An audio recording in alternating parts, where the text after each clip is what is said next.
Deep-sea cameras catch rare footage of a legendary creature.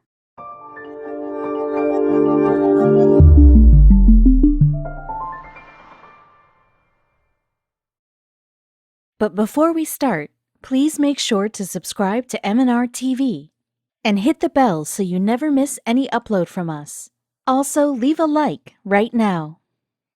The ocean has a way of surprising even the most knowledgeable scientists. Of course, it covers 71% of the planet's surface, and we've barely explored any of it, so there's still very real shock when they come across a never-before-seen creature from the depths. One of these passionate researchers is Nathan Robinson, who was on the Research Vessel Point Sur in the Gulf of Mexico when he made a startling discovery. He was responsible for handling the video feed from the deep-sea camera, and while he managed it, he found something big. Literally, the National Oceanic and Atmospheric Administration, NOAA, was made up of 12 oceanographers and marine biologists, including Edith Wida, Heather Judkins, Tamara Frank, and Sonke Johnson.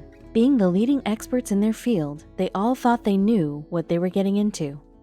Nathan and the rest of the crew were interested in studying the sea creatures who lived so deep that sunlight doesn't even reach them. Without light, these curious creatures have to adapt in order to navigate their dark world. The experts wanted to see how they could find their way without a light source. The scientists used Medusa, a state-of-the-art deep-sea camera, to record the various animals they encountered. Medusa's inventor, Edith Wida, had been developing the camera since 2012.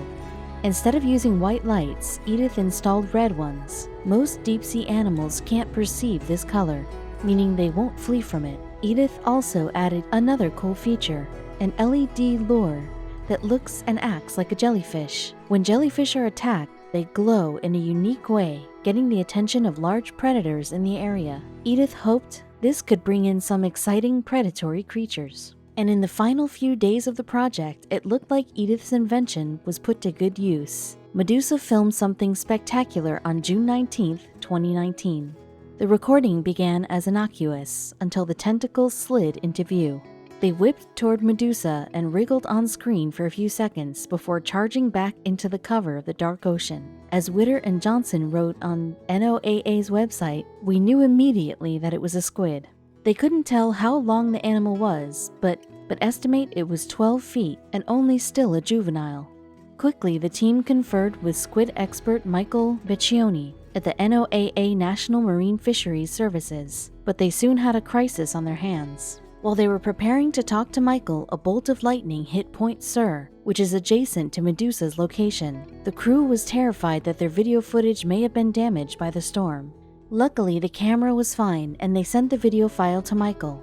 After carefully reviewing the footage, he assured the researchers that he could almost 100% confirm that they had witnessed a giant squid. The scientists had even more cause for celebration because this was the first time a giant squid has ever been spotted in American waters. Because of its rarity and size, the squid itself had taken on an elusive, almost mythical quality. A living giant squid wasn't seen until 2004, when Japanese zoologist Tsunemi Kubodera photographed one. Before then, the only time scientists spotted a giant squid was when their bodies washed onto the beach, probably scaring more than a few beachgoers. This is another reason why this discovery was so exciting. Before now, scientists wondered if the cephalopods were only native to Asian waters. Though the squid that was spotted was only a juvenile, adults may still be lurking in the depths. The Twilight Zone project team was able to find their squid 100 miles off the coast of New Orleans after only deploying the Medusa camera on 5 different trips. Other submersibles had attempted to find squids in the past, but hadn't been successful. With the Medusa's stealthy red lights, their team was able to stand out from the rest. It allowed the crew to see what no other living person had glimpsed, a giant squid just off the coast of the United States. In a joint post, Edith and Nathan talked about how special it was to uncover such a magnificent creature and wanted to make sure people understood that these animals may be huge, but aren't monsters. Most importantly, we did not find a monster. The giant squid is large and certainly unusual from our human perspective, but if the video shows anything of the animal's character, it shows an animal surprised by its mistake, wrote Nathan and Edith. When the squid saw Medusa, it thought the camera was a potential snack and tried to snatch it into the deep. Of course, the creature quickly realized it wasn't food and swam away. The simple mistake helps bring some character to a mysterious animal. We like to feel that science and exploration has brought about this change, making the world less scary and more wondrous with each new thing we learned, wrote Nathan and Edith. Their discovery also shed some light on centuries-old sea monster myths. These researchers had the luxury of 21st century technology. Unlike the golden age of sail, those sailors endured a harder life than anyone nowadays can even imagine. In addition to the hours of hard labor and countless meals of stale rations, sailors also faced a great deal of danger at sea. Drowning and privateer attacks were always possible. Some of the most dangerous threats lurked beneath the waves. For as long as people were sailing the seven seas, rumors spread of monsters lurking in the briny deep. Ships that never returned to port were said to have fallen afoul of some terrible beast. One of those was the Kraken, with sailors recording sightings of the creature as early as the 13th century. Those encounters, however, were with something quite different than the pop culture creature we currently know. Krakens of that time looked like a variety of sea creatures, ranging from spiny fish to giant lobsters with claws, capable of crushing a ship. All the sightings shared one common trait. Every Kraken was reportedly massive and terrifying. Sailors were pretty tough, so anything they found scary had to be horrible. And naturally, as time passed, descriptions of the Kraken started to change. Before long, people were using the word Kraken to refer to any sea creature that was strange and unrecognizable. But in 1735, one scientist tried to clarify things once and for all. Swedish scientist Carl Linnaeus formalized by binomial nomenclature, the method used to properly name living organisms. He decided that a Kraken, whatever it was, needed to be officially classified and deemed it Microcosmus marinus. But in 1830, there was another leap forward. Alfred Lord Tennyson wrote a poem about a sea monster titled The Kraken. Not only did his work propel the beast into pop culture, but it inspired another change. Previously, a Kraken could be any monstrous sea creature. Tennyson's poem, however, capitalized the beast's name. The Kraken was now one specific monster with a defined identity. That identity quickly began to spread. In a matter of years, the Kraken became a pop culture fixture. It was discussed in Herman Melville's classic Moby Dick and appeared, albeit under a different name, in 20,000 Leagues Under the Sea. Scientists noticed the beast's popularity and redoubled their efforts to identify the Kraken. In 1872, the Royal Society of Biology published a paper about observations of large aquatic animals that included one strange finding. The paper asserted that the Kraken was simply an enormous exaggeration of the gigantic species of cuttlefish known or believed to exist in the Indian Ocean. The mystery had been solved once and for all, or had it? While the confirmation meshed with the general advancement of society, after the Age of Enlightenment, researchers attempted to explain the natural world through rational observation. While sailors simply called something a Kraken, scientists now wanted to study it. In technical literature, giant squids, or what people likely thought were Krakens, were first discussed in the late 1800s. Scientists have only recently started capturing live images of the creatures, however, showing the slow but gradual advancement of knowledge. But there's a reason mythological creatures like the Kraken are still prevalent in pop culture. Myths and legends, no matter how silly they seem to modern audiences, serve a valuable purpose in society. Myths generally begin as a way to explain a natural phenomenon. Strange squid became the Kraken. Unusual-looking manatees had to be mermaids. But that's where science comes in to move things forward. Myths provided the foundation for scientists and researchers to build upon. In the case of the Kraken, for example, they knew something strange was out there. Researchers just had to define what it was. The legacy still continues to this day as scientists try to track down a giant living squid. While new videos continue to be captured, the beast that theoretically inspired the Kraken is still a mystery to us. Guys like Benjamin Radford are determined to find out more about beasts like Krakens. He's made a career out of tracking down the deadliest creatures in the world, assuming that they exist at all. As a paranormal investigator and expert on urban legends, He utilizes a scientific approach to determine whether or not there really are things that go bump in the night. Still, he's far different from your average TV ghost hunter. Benjamin is game to scope out a haunted house, though he's not the type of investigator who will claim to find ectoplasm in every corner. He's actually skeptical that these kinds of spirits exist. Still, he was not as certain about mythical beasts. Throughout history, nearly every culture asserted the existence of some monster plaguing their people. Benjamin has at least looked into each one, but he decided to chase the beast that was basically in his own backyard. He was after the Chupacabra, the most infamous monstrosity of the Caribbean and Central America. Its reputation has become so feared that even people in New England and Europe have claimed to see it. There's no doubt why it's so memorable. Reports disagreed about whether the demon looked more like a wolf or a reptile, but its modus operandi stayed consistent. Chupacabra literally translated to goat sucker. Tales of the Chupacabra spread as shepherds found their flocks mysteriously drained of blood overnight. This legend stayed with Benjamin since the first time he heard it as a child in New Mexico. Could there be some truth behind this fearsome predator?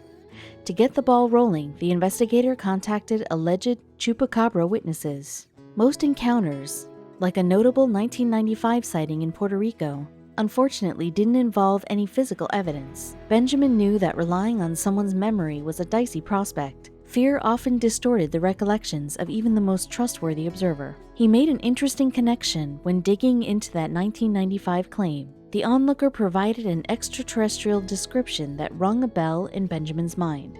It was a dead ringer for Syl, the alien antagonist from Species, a horror movie that debuted the same year. It seemed that when in panic mode, the human mind filled in gaps with a familiar image. Benjamin therefore doubted that a real Chupacabra would resemble a movie villain, but the thought of a more canine monster intrigued him. For this version of the Chupacabra, the beast looked like a wolf with enlarged eyes, claws, and teeth. In biological terms, this theory held more water.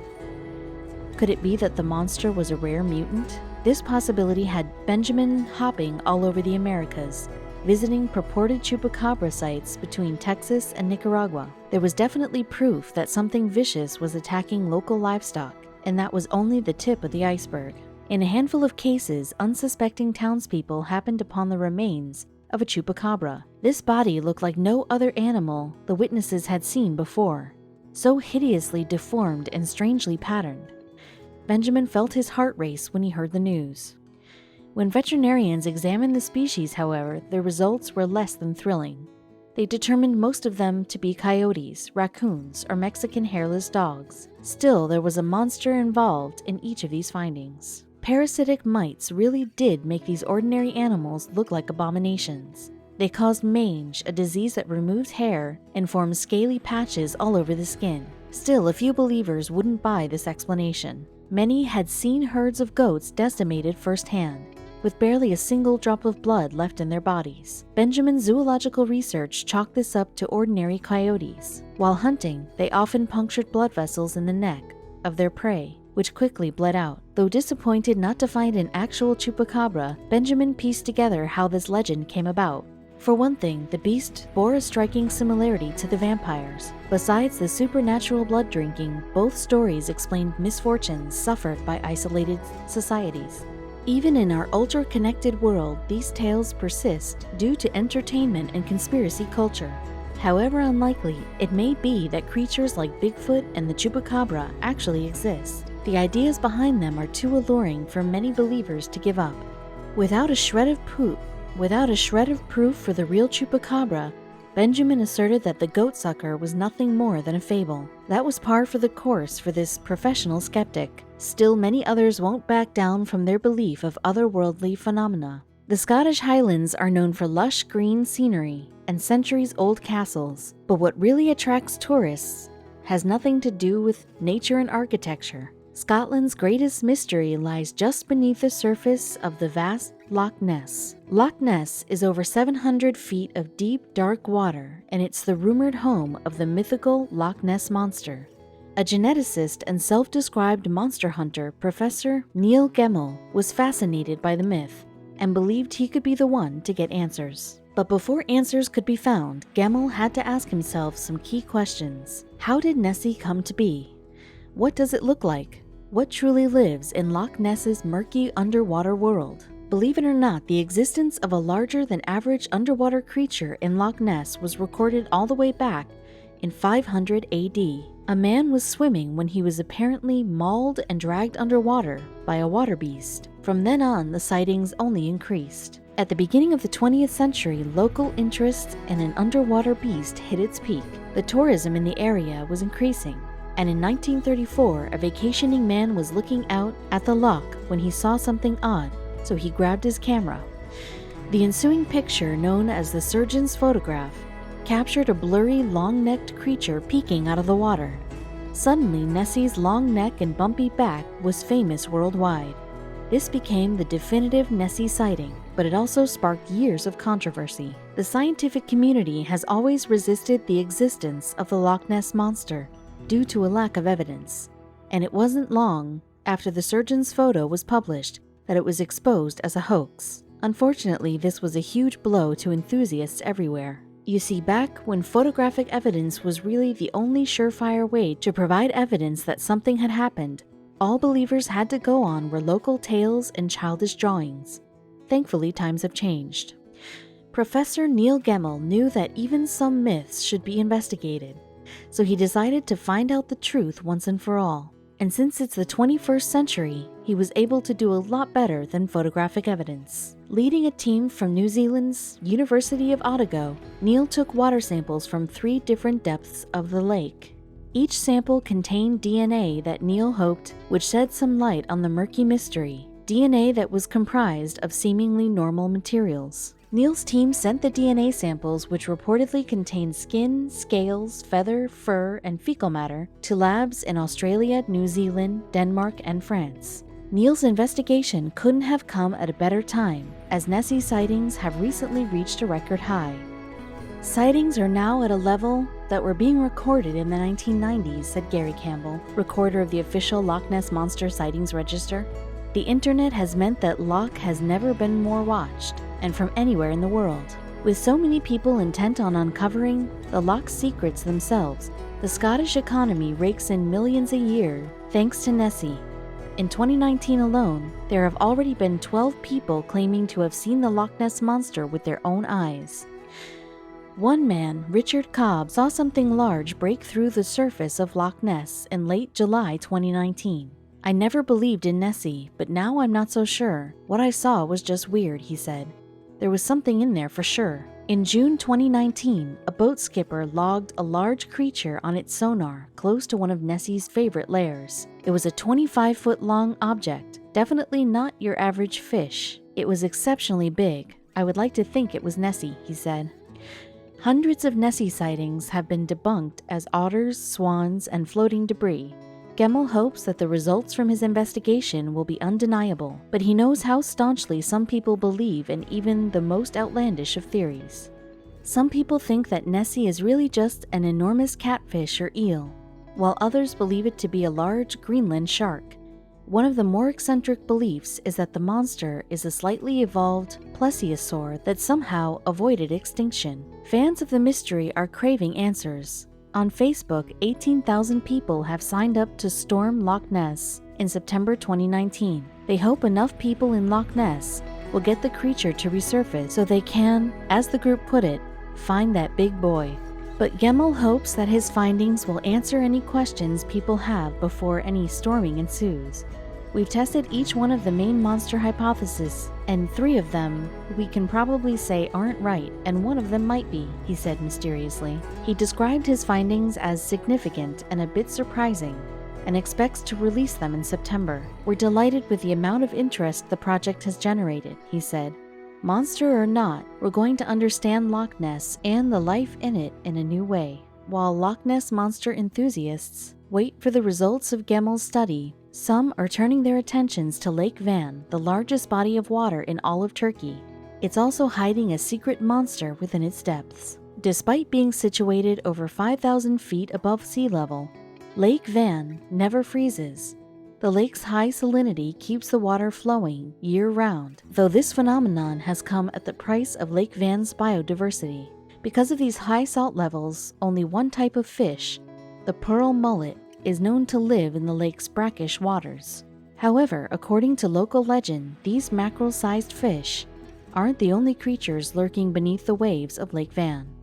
For over a century, locals have reported sightings of a monster that calls Lake Van its home. Most of these claims have proven unfounded over the years, though in 1997, Unal Kozek managed to capture the creature on film. In the video, a large, almost squid-like monster emerges from the water before slowly disappearing beneath the waves. Yet, like similar sightings of legendary creatures, the legitimacy of Kozek's discovery continues to be a point of contention among scholars. Even so, the possible existence of such a creature hasn't deterred archaeologists from exploring the lake. Just recently, in fact, an expedition led divers to the very bottom of Lake Van, though what they found there was unlike anything they'd seen before. On the day in question, a group of researchers assembled by Van Uzinsu, Yale University, arrived at the lake shore to debunk another age-old myth that the lost city of Atlantis was actually somewhere beneath Lake Van. Believe it or not, this idea wasn't so far-fetched. The land surrounding Lake Van was once home to the Utarians, an ancient civilization that flourished in Turkey during the Iron Age some 3,000 years ago. Yet despite their centuries-long presence in the area, very few remnants from the days of these ancient people still remain. While conquest surely played a role in the disappearance of most Uritarian structures, some scholars believe the rising tides of Lake Van sunk these relics beneath the water. Locating these structures would be no easy task, however, so the team opted to bring in a little extra help. A veteran underwater photographer, Tasin Silan, was pegged to lead the expedition's dive team in search of the lost Uritarian kingdom. With his years of diving experience coupled with his extensive knowledge of Lake Van, Silan was surely the team's best bet for uncovering this long-forgotten piece of history. But when it finally came time to take the plunge into the lake, even Silan couldn't help but feel a little wary over the thought of the legend of the Lake Van monster. Sure, he'd dived here hundreds of times before, but would this be the day he finally came face to face with the terrifying creature?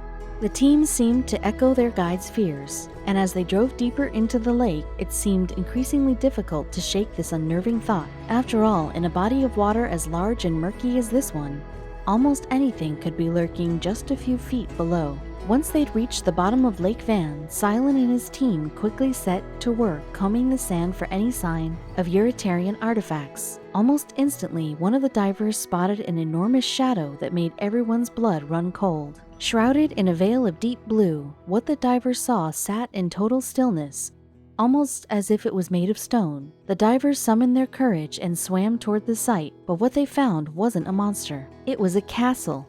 The towering structure was in remarkable condition, its walls and foundation intact. It had certainly been down there for quite some time. But was this castle truly a relic from the long-forgotten Uritarian Empire? They needed to know more. As Silan and his team continued exploring the ruins, one of the divers stumbled upon a revelatory etching on one of the walls, that of a lion. This all but confirmed the castle was Uritarian, as the civilization had used symbols such as these to identify themselves as a kingdom for centuries. After snapping photos of the structure, the divers returned to the surface to share their findings with the rest of the team. The researchers were thrilled at the discovery, though upon learning of the lion symbol, things quickly became complicated. Despite the Uritarians using this motif throughout their history, some of the scholars believe the lion symbol looked more medieval than ancient. If this was the case, then the castle would date back to the Middle Ages rather than the Iron Age. The structure itself also supported this theory, as the stones used to build it were a mix of both Uritarian and medieval. This led scholars to deduce the kingdoms of the Middle Ages likely repurposed materials from these ancient ruins to build their own fortresses. The archaeological community remains split over the true origin of the castle beneath Lake Van. In the meantime, historians turn their attention to a new discovery made in the US, one that might even be more extraordinary than the lost Uritarian kingdom. Beneath the calm waters of Cape Cod in Massachusetts, divers found a massive secret, one that lay hidden for hundreds of years. It would excite just about any historian they knew. It's the wreck of the Wida, a massive ship built to hold 150 men and several hundred tons of cargo. It went missing off the coast of New England in 1717, and many assumed it was lost forever. However, explorer Barry Clifford discovered the wreck of the Wida in 1984, and he has been digging up artifacts from the site ever since. His exploits make him one of the greatest treasure hunters of all time. Barry has long been on the hunt for a treasure that will make him a legend. He once believed he found the remnants of the Santa Maria from Christopher Columbus's original 1492 voyage, but tests later determined it was a different vessel. The Wida, however, was a monumental find. It was the flagship of one of history's greatest pirates, Black Sam Bellamy. This captain was known as the Robin Hood of the seas, and for good reason. For one thing, Bellamy only targeted wealthy merchants and tried to use as little violence as possible. His crew members received equal pay and respect, even those who were Native Americans or former slaves. In fact, the Wida was originally the property of slave traders until Bellamy seized it by force and freed the captives aboard. Most famously, Bellamy pulled off the biggest heist in pirate history. Historians estimated that he plundered the modern equivalent of $120 million throughout his career. These daring exploits made Bellamy one of the most talked about pirates of his time. He rose above his criminal origins to become a bona fide folk hero. Unfortunately, Bellamy didn't have much time to enjoy his success. A massive storm sank the Wida, claiming untold amounts of treasure and most of the crew, including Bellamy himself. Centuries later, Clifford and his colleagues have unearthed the countless relics and treasures from the wreck, and they established the Wida Pirate Museum to share Bellamy's story. Even though Clifford's team has been studying this site for decades, he still felt like they were only scratching the surface. Then, one diving mission in late 2016 changed everything. The explorers located a large chunk of debris from the Wida that had many artifacts trapped inside of it. They hauled it up to dry land for a closer look. It presented a virtual treasure trove, with genuine coins and seafaring equipment jutting through the rough surface. But this motherlode contained one thing the scientists didn't expect to find: human bones. They came across a femur just a short distance away from what appeared to be Bellamy's pistol. Could it be the remains of the late great captain himself? Clifford knew they needed proof, so he recruited a team of forensic scientists. They extracted DNA from the bone and compared it to that of one of Bellamy's descendants in the United Kingdom. At last, the results came in, but it was not a match. This bone likely belonged to an anonymous crew member, but certainly not to Captain Bellamy. The elusive Black Sam slipped away from authorities once again. The bad news sunk Clifford's theory faster than the Wida. Nevertheless, the bone gave researchers the chance to learn more about the typical sailor from that era. Clifford can still take pride in his ongoing excavation of the Wida. After all, no other famous pirate ship has been studied so closely. Nobody can question his accomplishments or contributions to history. Besides, the mysteries of the Wida are still out there in the briny deep, and Bellamy's final resting place may even surface someday. All it will take is the right person to find it.